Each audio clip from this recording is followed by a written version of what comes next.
Hello, man-cubs. Welcome to this Man-cub Academia show known as Life of a Content-Creating College Student. Here you can learn about various things, including the different types of jungles, animals, and... What are you doing here, Tiger? This was supposed to be my skit, not yours. Listen here, Skullface wannabe. I was sated to record this one. You can make like a man-cub and return to whatever village you came from. I tire from reasoning with mortals like you, animal or not. You'll feel the wrath of Shao Kahn. Attention, twits. Please stop fighting this instant. Refusal to cooperate will result in this incident being reported to the fourth wall-breaking one-man army. Thank you. Well then, let's agree to disagree and settle this matter outside this studio. I accept your terms, so long as you don't call me a skull-face wannabe again. And I accept yours so long as you don't call me a tiger, and refer to me as Shere Khan. Touché.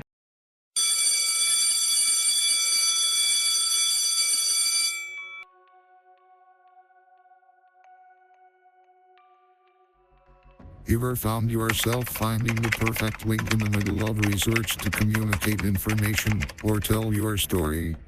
Have you found yourself in a situation where you must publicly speak or record a video? Need better way to afford tech books and pay fees? We have you covered on all fronts. Welcome to Season 3's latest episode of Life of a Content Creating College Student. In recognition of WIN 0207's 5th anniversary, we bring you your host, WIN 0207 and Charlotte Waite.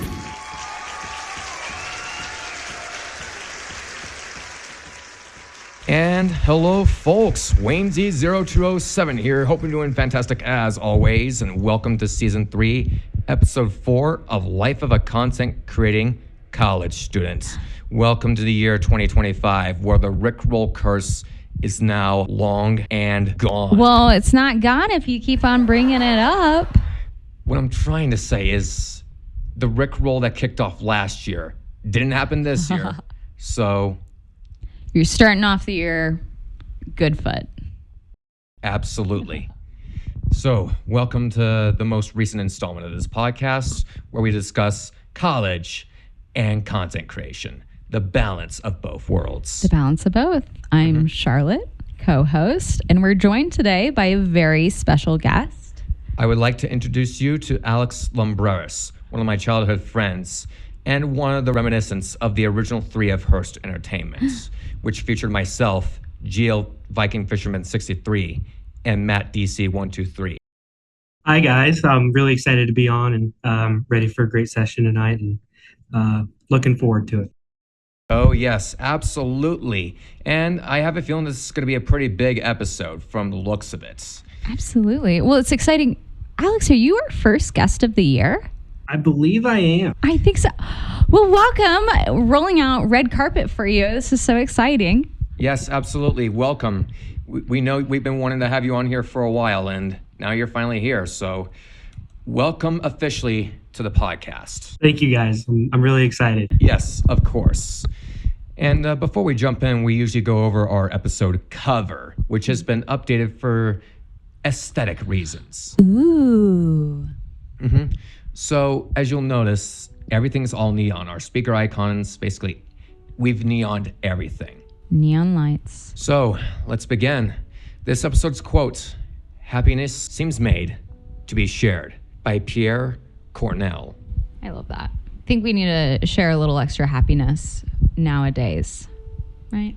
Absolutely. Your take? Definitely. I think it's not really common to practice much happiness anymore, and it's definitely affecting people's mental health, and I think it could be very useful for people to practice being happy and spreading happiness and joy. I couldn't agree more, buddy. And tip of the episode, if you're interested in study abroad, explore the different programs your university offers. Speaking of happiness. Wahoo. Yeah. Travel bug. That's instant happiness right there, right? Yeah. Exploring new things. Wow, I love it. Yeah, I think Alex can attest to that as well. I definitely can. Have you traveled much, Alex? I've traveled quite a bit within the United States, but we're looking into the Netherlands trip and Finland with Colton for study abroad this summer. Oh, sweet. You guys are looking and all going together. That is really exciting. Oh, yes, definitely. And both of these trips are something that I've been pretty excited for. Yeah. And it's better with friends. Absolutely. Really looking forward to this episode because not only are we discussing, future plans, which might include study abroad, but also some other behind the scenes plans, including a crucial one, which we'll be revealing our roles for shortly. Ooh. Bum, bum, bum. And so we're going to move along to the random fact of the day so that way we can get to that. Yeah. Abraham Lincoln was a local wrestling champion before his political career took off. He wrestled in close to 300 contests. He only lost once. Whoa. I mean, with his height, he must have had incredible arm span. He would just be able to push people over, right? Yes. They couldn't even touch him, right? Yeah. That's funny. That's crazy.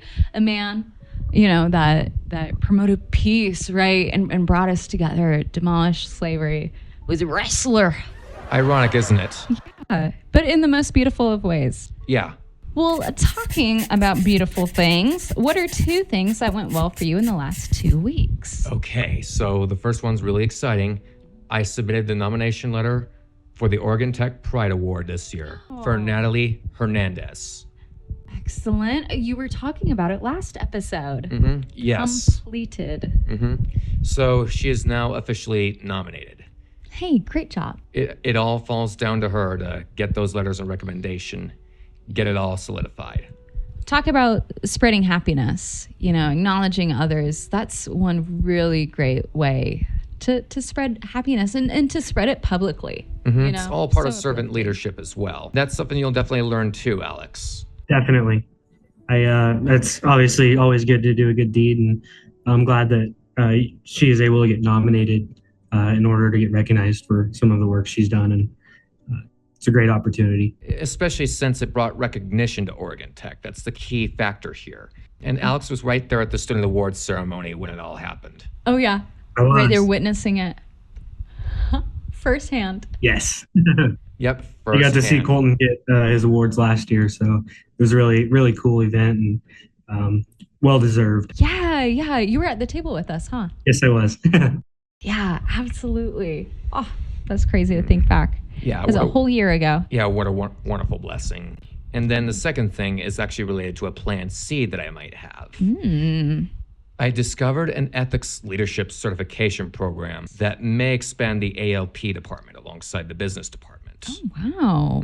I remember seeing a poster for the ethics certificate program in the Owens Hall, and I went to consult my mentor about it, and there's actually a key difference between certificates and certifications. Certifications are more suited to the professional world, whereas certificates are more academic based. Yeah. So this is certification. Gnarly. Awesome. Well, coming into these last 2 things, how did they help you grow, and what did you gain out of them? Okay, that's a really, really good question. Well, there's so many things that I could actually list, but I'd say there are high hopes for academics. Awards and certifications are key to showcasing validity and a high degree of skill, as per my studies in digital marketing, for which I got mine. I'm pursuing 2 awards and at least 1 certification this year, which will also enhance opportunities in the future. Yeah, open some doors. Alex, I'm pretty sure you got your marketing certification from the simulation from your marketing class. We basically had the same professor. How did that feel? It felt really good. Going through the book and the simulations and kind of all the activities we did over the term. It was pretty rewarding to get that certification at the end. And, it is something that will help with my future. And I'm hoping to get more as well this year. Yeah, absolutely. Absolutely. Yeah. Slap that on a resume, right? That's really great. Yes. Really great thing to have in your back pocket. Yeah. Well, we talked about the highs. What are the lows? What's one setback that you've encountered in the past 2 weeks? Well, the writer's block is an issue for another time. But I've encountered a classmate who hasn't gotten their book for entrepreneurship 2 yet. So here's what I did. I created a chapter for the very first quiz that was coming up in our entrepreneurship class. And I sent that Quizlet to her. Nice. I sent it directly to that student. That's awesome. So you were supporting. How is that a setback? You're supporting someone. Well, it's a setback to them. Oh, I see. Really great for you. I'm glad that you stepped up and helped out. Yeah, I know it was pretty tough to get your textbook for entrepreneurship too, Alex. It was Alex? No, well, someone else in our Oh. class and me as well. I was waiting for my book this whole time, and little did I know I got a digital copy of the book. So I have it figured out. But yeah, Colton did let me borrow his book over the weekend for that quiz as well. This is why we order off of Amazon. Yeah, that's so funny. I know that now. That's great. Oh my gosh. Yeah, digital book online. That's just so disheartening. You're like, man, it should be shipping by now. I'm not getting any emails. And I got a box that following week, and there's supposed to be 3 books, and I look at it and there's 2. So I was like, maybe there were 2 boxes and 3 books, but I looked at the packing slip and it said digital delivery. Yeah, obviously, Colton, you've been helping out, and it's really not a setback for you, like we talked about, but you helped out with that. What's one thing you can take away from this, and how can you turn the setback into an accomplishment? Well, aside from ordering the textbooks off of Amazon, servant leadership sometimes takes a simple act of kindness, such as helping a student get the resources they need to finish an assignment. If you're looking to emerge as a leader in your university, start small and work your way up. Yeah, it's little people, it's individually, right, where you make a difference. I would also like to say, I'm not sure if you can order books like through Canvasback, our local bookstore, but maybe see if you can order your textbooks through someone local, who's got their eye on the prize and can help you out as well, not just Amazon. I actually ordered my books from the bookstore here at Oregon Tech. The only thing that was behind was the shipping, because we had snow in very early January a little bit, so got delayed. The glories of January in Oregon, right? Oh yeah. Well, let's whittle our way over to question number 3. Will do. Yes, absolutely. I'm going to pull that up in just a moment. Is this our live reaction? No, it is not, but we are getting closer. Okay. So we talked about highs, we talked about lows. Let's get a little bit specific here. What did you do as a college student recently? Ooh, that's a good one. So for my first presentation, business presentations, I did a mini Pikachu presentation on 10 things that made us happy. And we also delivered an elevator pitch for a illustrated scenario for our executive leadership training program, junior executive leadership training program. Ooh, I hope that mic didn't just pick me up wiping something off the mic. I accidentally hit my face with the microphone, got a whole bunch of makeup on the mic. Sorry if you just heard some weird noises. What was one of the 10 things that made you guys happy? I put my family as one of them. Nice. I like that. That includes 2 of the people who are on this podcast right now. I wonder who. High five, Alex. That's awesome. I wish I was there to see the presentation. Yeah. Really wanted to take that class with Colton this term, but I had a prerequisite I had to take care of first. That's killer. Yeah. Well, I could see if I can screen record that and send it to both of you. That'd be awesome. Thanks so much. Philosophy 342. We got introduced to arguments and logic alongside morality to prepare ourselves for the first exam out of only 2 we have for that class this term. Oh, so not a whole lot of points in that class? Not a whole lot of points, just 100. It puts a little bit of heat. With some extra credit added. Oh, extra credit, easy. Nice. Psychology 1Z. We introduced ourselves to the basics of psychology alongside its history, delved into biopsychology alongside research methods. In fact, that's the next chapter we're about to delve into right now. And this will definitely bring me some answers about what goes on within the mind and how we learn and function. Yeah. it's so interesting, and it's so cool. I think in psychology, where you understand the whys behind, like, oh, this is why, maybe my friend thinks this way. It's, and oh, this is why I do the things I do. And it's a really fun way where you can start, piecing the puzzle together on what is humanity and what are people and what makes us beautiful, right? Yes, absolutely. And then for Business 345, we began preparing for Catalyze with guidance from a few guest speakers and key lectures at the beginning of the class.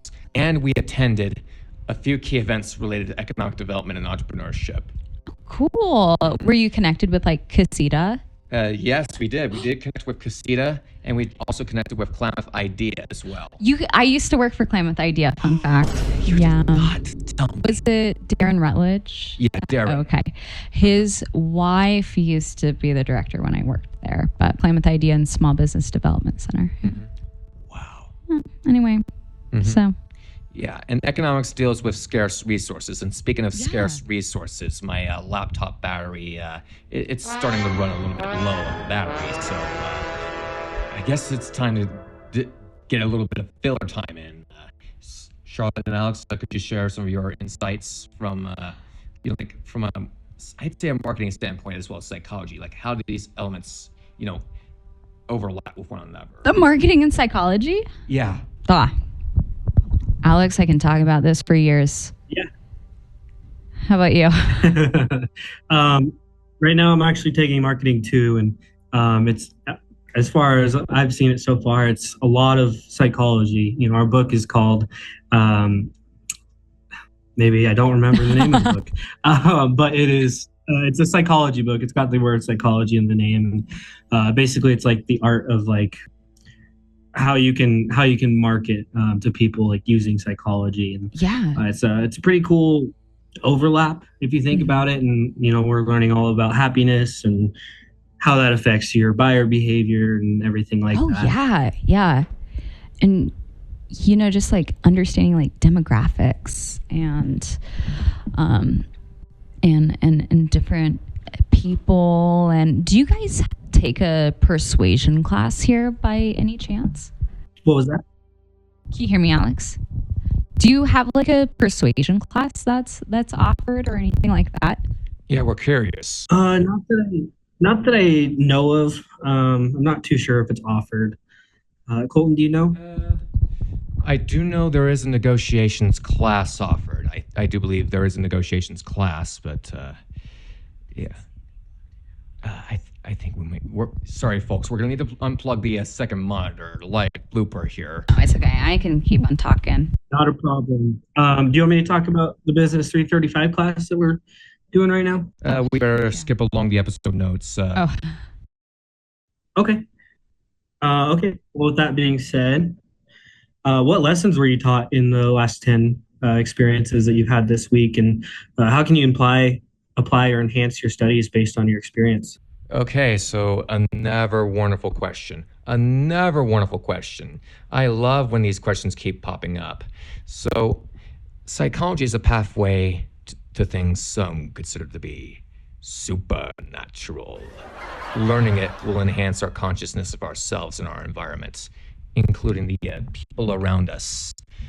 And so, it's really more crucial than some of us may believe it is, per se. So right now we are actually trying to get the episode notes online yet again. Well, like people can say whatever they want to say about who they are, but it's who they are at their core, right? That you need to. Yes, absolutely. Yeah, I'm trying to pull up the episode notes right now. It's kind of tough to do, a Zoom meeting and a podcast recording when a bunch of RAM is being used. Yeah, we have lots of moving pieces today.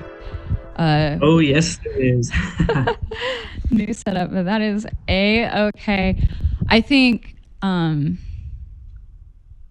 Yeah, I think going forward, there's definitely some troubleshooting that needs to be addressed, which is also goes hand in hand with part of what we're doing as a part of what I'm doing as a content creator. Oh my goodness, it's been a long day, folks.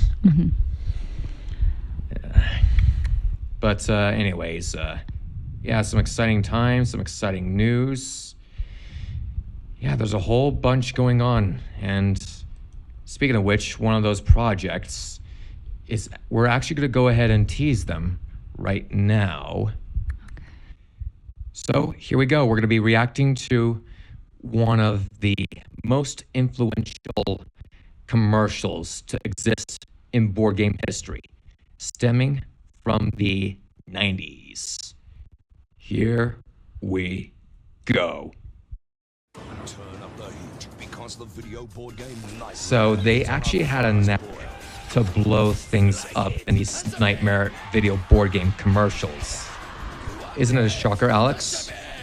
It is a shocker. It's definitely a really good commercial in its time. I feel like advertising has changed over the time, but as far as like all the suspense it builds up, and some of the graphics in it, I think it's a pretty interesting commercial. Oh yeah, amen to that. Any sort of commentary on the commercial, Charlotte? I like the energy in it, and I'm very confused at some of the elements, but it feels very early 2000s, you know? It was the gateway between VHS and DVD. Ah, that makes sense. So Nightmare was pretty nostalgic for its time because it was the very first video board game to come into market. Huh. That's so interesting. What was like the peak of how many people played it? Do you know those stats? I think it was in Nightmare 2 because Baron Samedi, the second host of the game, was featured the most often. He was featured in a music video How to Lose It in Nightmare 4, which was actually the reason why Nightmare sort of had the downfall it did. Oh. Gotcha. Okay, interesting. A game with an international bad attitude. Play it loud. Hello folks, this is a mid-episode disclaimer. Sadly, due to the excess RAM usage, the input that was put in for the audio mixer for the podcast recording got corrupted in the last bit. Although we were able to preserve the voiceovers, we could only do so for the Zoom application itself, which used our Depstech webcam microphone, so the bass boost won't be added for the last bit of this episode. In the future, we'll be using the audio mixer in conjunction with the Zoom application, and then inserting that voiceover into Audacity.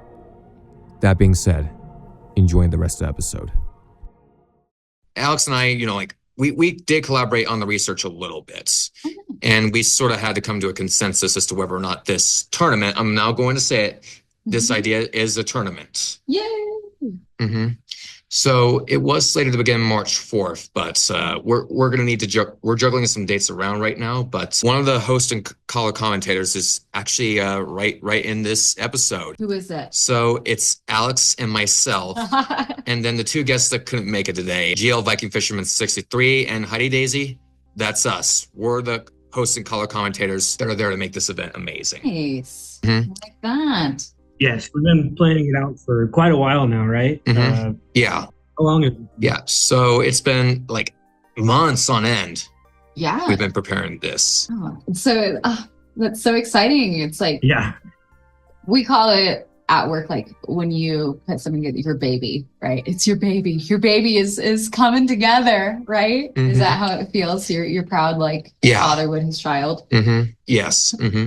And then for TikTok's situation, afraid to say it's no longer around. Or at least that's what we would be saying if that 90-day extension did not come into effect. Yeah. It'll be interesting to see what happens with that. I think right now you just can't download it from the App Store. I just saw an article that was saying cell phones with the app on it are being sold on eBay for $50,000. Mm-hmm. Yeah. So I don't know. I might need to make some cash and sell my phone for $50,000. But in any case, I think, it would be a good idea to sort of re-engage content priorities as to what social media platforms that we're providing content towards, because there's obviously some analysis paralysis going around. Well, absolutely. It's oof. I don't want to go on any type of rant, but just be aware of who owns your social media, right? And in the algorithms that are created because of it, right? The power and the time and effort we put into them, and the TikTok ban was scary because people were making their income off of it, right? Like it was about, they were losing their jobs, right? And so, think about how fickle technology is, right? How much we're relying on it. Yeah, it's a really bizarre world indeed. What do you think about it, Alex? I definitely think that it's interesting. It's going to be kind of interesting to find out what happens with it. They talked about maybe the U.S. owning like 50% of it, whatnot. Personally, I don't think it's going to go away. It'll stay because it does employ, I think I read it was like 7 million like small businesses are on TikTok, and majority of their sales come from TikTok. So, and that's what I saw. I don't know if it's true, but as in general, like a lot of businesses have most of their sales from like the TikTok shop, and really good advertising, especially for like musicians and stuff like that. So it'll be interesting to see how it plays out, but I don't think it's going to go away personally. No, I don't think so either. I think the fact that it was like taken offline before it was supposed to be taken offline and then like reemerged, not even 24 hours later, right? I think it was a little showy. Yeah. You gotta think, is there like marketing that's going on for, you guys as business minds for sure. Yes. We're thinking about things like that, right? Mm-hmm. Yeah. Mm-hmm. It is truly a scary world to think about. And even the algorithms themselves, definitely flawed. Yeah, absolutely. They're Perhaps that's the reason why we're not reaching as many people. People are so focused on Gen Alpha's content more than anything else. Well, with all that being said, I know we kind of have the stream of this tournament and question now, figuring out some things, but how did like the overall production that we've been doing recently turn out? And then how can we improve content based on the experience? Okay, so I'd say definitely reprioritizing some things, definitely rearranging some dates, but yeah, I really can't complain too much about the circumstances given. Some of them are entirely out of our control, and it's how we learn how to deal with those elements that aren't exactly in control. That's what makes adaptability in content creation. Yeah, absolutely. Awesome. I like that answer. And you're always talking about adaptability and improving certain equipment and stuff. And if you expanded on your equipment, how does it function and how will it improve your content? Like what's kind of coming up next? Well, we really haven't expanded on our equipment all that much because... Totally are. We just brought in Zoom. Oh, wait, that's right. Mm-hmm. Yeah, so Zoom. Yeah, don't worry about it. I needed that reminder anyways. Mm-hmm. Yeah, Mr. Egotistical sometimes tends to try to get into the equation. No, it's just an easy reminder, right? Yeah. Mm-hmm. Yeah, but we're using Zoom right now. Alex has zoomed in a new platform so that we can have guests and better quality control, volume, right? Mm-hmm. I'm scared. So for our events, we attended the first Top Tuesday, the Catalyze Team Formation, the Clanf Economic Summit, and the Clanf Idea Public Speaking event. Nice. Mm-hmm, where this one person talked about his idea with Ninja and how he adapted to change. Okay. He told us the honest story. Cool. Yeah, I'm sure Alex can debrief on the way out once we finish taking down the equipment once we finish this recording. Yeah. But on a scale of 1 to 10, 9. I didn't get to stay for the first Top Tuesday for long. However, Catalyze Team Formation was engaging, and all these extra events really did provide some insight into this new idea that I'm trying to come up with for Catalyze. Mm-hmm. So you might want to stay tuned to the news articles. Keep your eyes to the papers. Mm-hmm. So, bit of a hectic recording, but let's go to our scholarly shouts and creator credits. So these scholarly shouts are actually going to the newest professors that I have in my lineup, Dr. Edward Clint and Professor Thomas Kivatinos. So Dr. Clint actually made psychology really easy to learn, basically organized these things into study guides and Quizlets, and even provided some extra credit on some of the exam questions. Mm-hmm. So he's already proven to be such an amazing professor. In fact, he actually reminds me of one of my earliest professors. Ooh. Wagstaff. Yeah. Mm-hmm. And we'll keep this to ourselves. Okay. I'll spill the Just- secret after the recording. Oh, okay. I thought you were gonna say it on here. I was like, just to us and the whole entire internet. Yeah, that information is confidential. Well, Yeah. So the second professor is Professor Cavatinos, and he did make a rigid course like business ethics flexible in the sense that he did provide some extra credits, and we're also going to be watching some movies for our writing assignments. like that. Mm-hmm.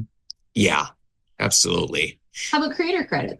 Okay, so really bizarre for creator credits. So this first one is actually going to be going to Legal Eagles. So I'm not sure if you heard about honey. Yes.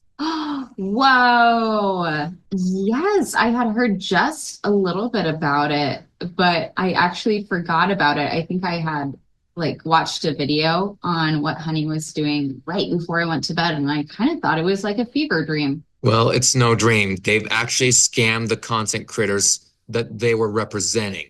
Yeah, that's crazy. So basically, it tries to scan the latest deals, and then they say that they didn't find any deals, and then they provide you with some of their deals. And basically, they took the attribution for themselves. Yeah. You know what? That makes sense. I was always wondering, how the heck is honey making money? How is it so big? How are they paying for all these YouTubers to promote them? Whoa. We should have listened to Markiplier. We should have. Yeah, Markiplier is always right. He literally predicted the fall of honey. Wow. Your take, Alex? That is crazy. I haven't heard about it until now, and yeah, that's should be a pretty big lawsuit that is going to get figured out. Absolutely. And wow. Well, I can't form a sentence. I think I'm just trying to process this. It's so sad for all these creators, and also for fans that thought that they were supporting maybe a smaller creator, or something that they're passionate for. People were getting money for it. That's so mean. Fortunately enough, we did not get in the wake of it. Fortunately enough, we've been spared, so to speak. Okay, so for our last bit of creator credits, we're also going to be giving this to a bit of a smaller creator. I do believe they go by the username Domtendo. He actually found out about a false IP lawyer that tried to basically take down his Let's Play series under a false accusation. Oh. That's essentially what was going down. And basically he got in touch with Nintendo, and they confirmed that there was no such thing as Tatsumi in their records. Wow. Okay. It's a Nintendo IP lawyer. This is really intense. A fraud Nintendo IP lawyer. Fraud. Nintendo of America. He's not found anywhere. Wow. That's scary. You never know who people are and who they say that they are, huh? Yeah.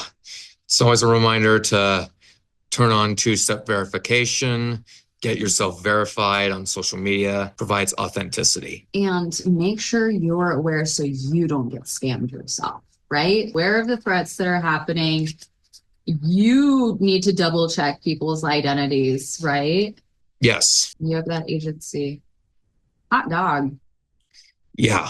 Well, thank you so much for coming on, Alex. It's been a blast having you for the first time. Thank you guys for having me, and I'm hoping to be on in the future. Absolutely. This was just true treat having you here. Yeah. It's not every day that's, this is literally the first time we've ever used Zoom, and it's not an everyday occurrence that one of the Hearst Entertainment original 3, or even a reminiscent of one, actually comes on here. So we could consider this a little bit of a legacy episode. Yeah, this is a legacy episode. Definitely. I'm excited for, hopefully by the time April comes around, we could talk to everyone about how Catalyze went. Yes, absolutely. Get more into that. Things that you and I have been working on that have been brought to life by that time. Yes, absolutely. So with that being said, thank you so much for tuning in. Remember, there'll be disappointments in life, but we humans have the power to turn those disappointments into accomplishments. This is Waynesy0207, Fourth Wall Breaking One Man Army, signing out. Good night and adios. Special thanks is provided to Oregon Institute of Technology for this academic opportunity bestowed upon the podcast's creator. Life of a Content Creating College Student is broadcast on Facebook, YouTube, Spotify, iHeartRadio, and Amazon Music. Follow these platforms for more scholarly advice and digital expertise. For more of your favorite fourth wall breaking moments, visit Waite and 0207-fourthwallbreakinggamer.com.